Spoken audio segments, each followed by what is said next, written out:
और खबरें विस्तार से देखेंगे। देश को दहलाने की एक बड़ी साजिश को भारतीय सुरक्षा बल ने फिर से नाकाम कर दिया है।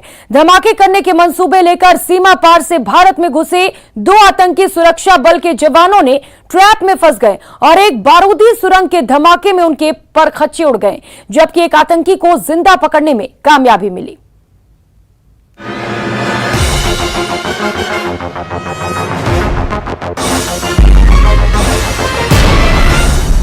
आतंकियों को सुरक्षा बल का करारा जवाब।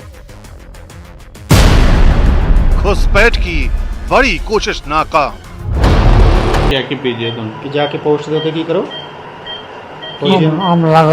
हमला करो बोले किधर उते हमला करना चाहिए पोस्ट उते पहले भी तुसी आए थे तो वो सोने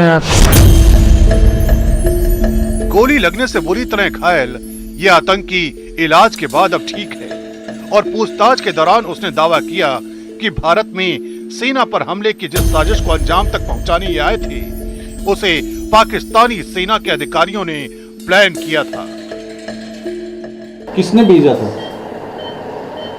यूनुस ने। चौधरी यूनुस ने। वो कौन है? चौधरी यूनुस कौन है? हामिद है। आतंकियों के पास से पाकिस्तान की करेंसी और 2 राइफल समेत कई गोलियां बरामद की गई हैं।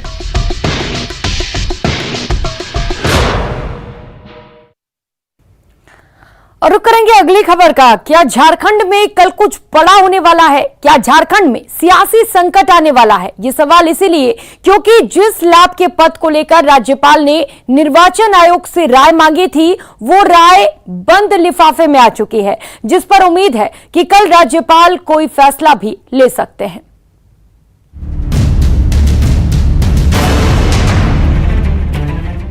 रांची के अनगढ़ा के यही वो पत्थर है जो अब हेमंत की कुर्सी की राह में रोड़े बन रहे हैं। बीजेपी का आरोप है कि अनगढ़ा के इस पत्थर खदान की लीज हेमंत के नाम है। खदान पर घमासान मचा तो हेमंत सोरेन ने इसे सरेंडर करने में देर नहीं लगाई, लेकिन अब इसी खदान के पत्थर पर हेमंत सोरेन की सियासी रेखा खींची जानी है। जानकारी के मुताबिक निर्वाचन आयोग ने राजभवन को रिपोर्ट भेज दी है। राज्यपाल रमेश बैस कानूनविदों से सलाह ले रहे हैं। उम्मीद है कि शुक्रवार को हेमंत सोरेन पर बड़ा फैसला आ सकता है। राज्यपाल के फैसले पर झारखंड मुक्ति मोर्चा की निगाहें टिकी हुई हैं, क्योंकि मामला सीधे सीएम से जुड़ा है। स्थिति क्या होता है, निर्णय क्या आता है, माननीय राज्यपाल जी का निर्णय क्या आता है, उसका हम इंतजार। जाहिर है अगर फैसला हेमंत सोरेन के पक्ष में नहीं आता है तो हेमंत सोरेन की कुर्सी खतरे में पड़ सकती है। सभी संभावनाओं और विकल्पों पर भी जेएमएम विचार कर रहा है। अब चुनाव आयोग का जो निर्णय आएगा तत्पश्चात बहुत सारे विकल्प है।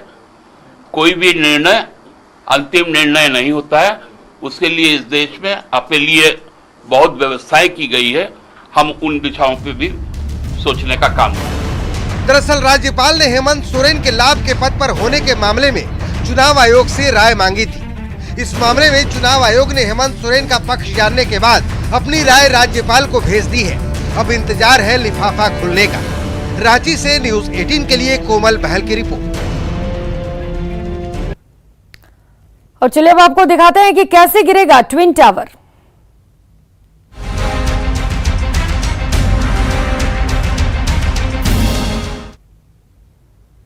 आसमान को मुंह चढ़ाते ये ट्विन टावर अब बस चंद घंटों के मेहमान रह गए हैं, क्योंकि करप्शन के इन 2 टावरों को गिराने के लिए सारी तैयारियां पूरी हो चुकी हैं।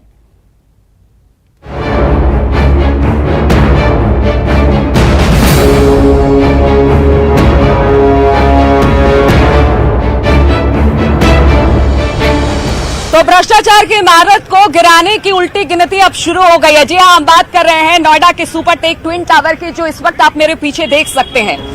28 अगस्त 10 सेकंड और 32 मंजिला टावर ध्वस्त।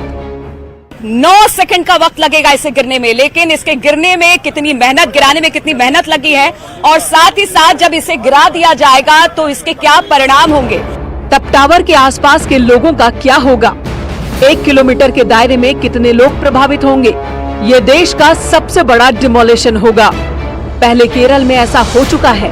अब यूपी के नोएडा में महाविस्फोट से 32 मंजिला टावर गिराया जाएगा और जब यहां से धूल उड़ेगी तो एक बड़े इलाके को अपनी जद में ले लेगी और ब्लास्ट के 3 घंटे तक इस इलाके में सांस लेना भी मुश्किल हो जाएगा।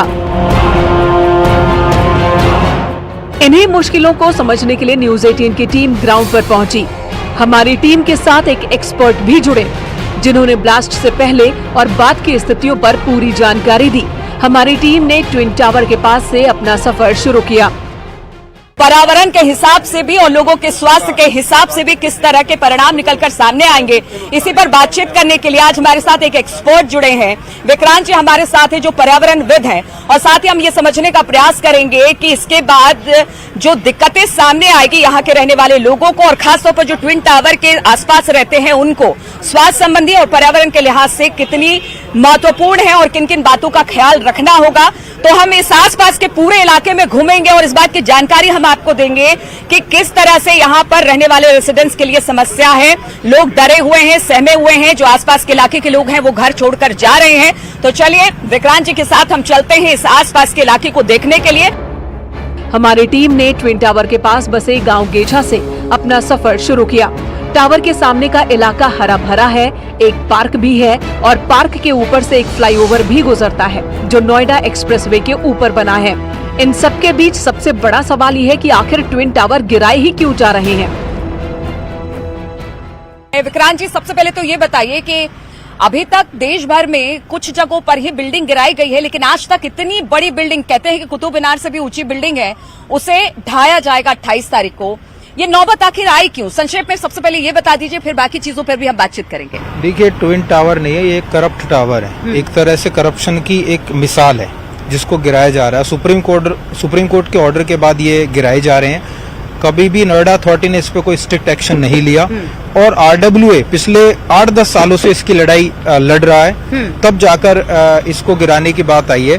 और क्योंकि ये बिल्डिंग बायलॉज को और नियमों को एक तरह से ताक पर रखकर बनाए गए हैं, इन दो टावर के बीच जो एक डिस्टेंस होनी चाहिए जो बिल्डिंग बायलॉज के अकॉर्डिंग वो दिखाया गया था, लेकिन बाद में मूल योजना में बदलाव कर खरीदारों की सहमति नहीं ली गई और बिना सहमति के ही 40 मंजिला टावर खड़ा कर दिया गया और टावरों के बीच की दूरी के नियम का पालन नहीं हुआ।